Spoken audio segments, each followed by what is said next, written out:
Okey, ni lampu Sofirn SD05. Ni dalam air. Okey. Dia punya rating waterproof dia 1 meter. Saya dah bawa masuk sungai tadi. Lebih kurang 2 meter, tak ada masalah. Sejam. Okey. Ni paling tinggi ni dia punya kecerahan dia, 3000 lumens. Kalau ikutkan terdarat dia punya sampai 290 meter, tapi dalam air mungkin dalam 50 meter dalam air pun dah susah dah. Okey, jadi kalau dalam air untuk search and rescue team perlu mungkin lebih pada 10,000. Okey. Lampu ni dia tak overheat dalam air. Okey.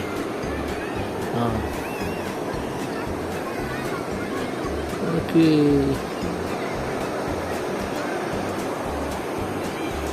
Ini lampu dia.